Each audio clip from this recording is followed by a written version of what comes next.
in this Ukraine war. We're being joined by Olena Trigup, who is the Secretary General and also an Independent Defense Anti-Corruption Committee, and is joining us live from Kiev.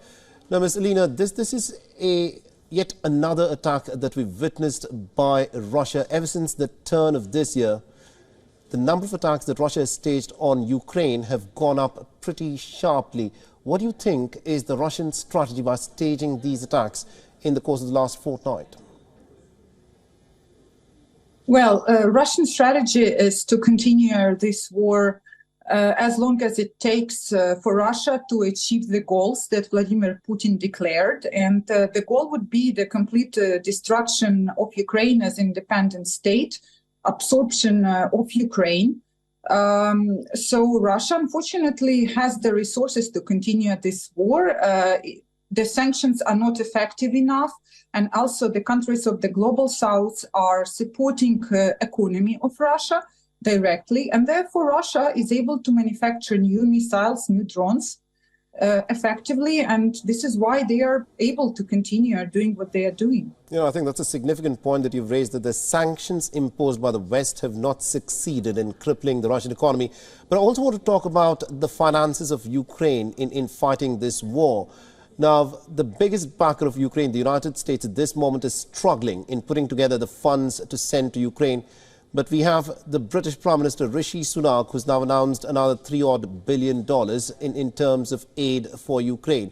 Do you think that the Western nations are letting Ukraine down in the fight against Russia?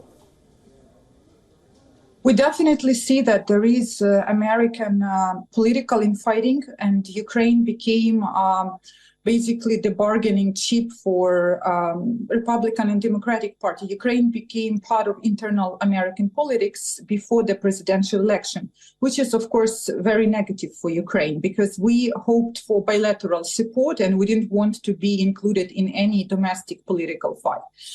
But Europe sees this happening in the United States, who is the major provider of military assistance to Ukraine. And this is why we're now observing an effort of European countries to step up their assistance. And I see their agreement with the Great Britain is just the first step of potential next bilateral agreement with France, with Germany, for example.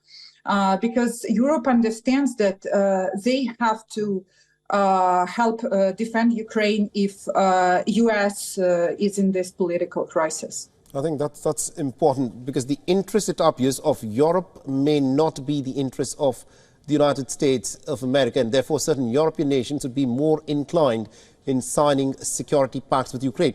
What is interesting is this decade-long security pact that Rishi Sunak, the Prime Minister of Britain, has signed with the Ukrainians.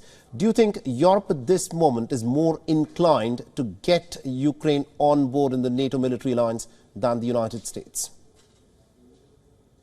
Yes, many European countries completely changed their position. For example, look at France. France before was against Ukraine NATO membership, but now France spoke publicly that they want Ukraine to be in NATO. So yes, we can say that Europe now became more in favor of Ukraine NATO membership than American administration, Biden administration.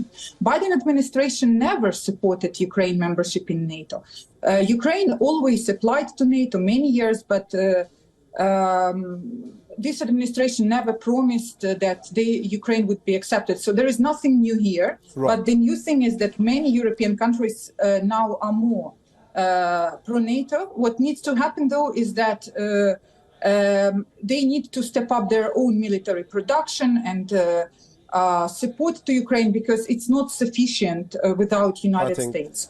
Absolutely, absolutely indeed. Thank you very much indeed, Ms. Olena Trigup, for joining us from Kiev and getting us that perspective there. Thank you.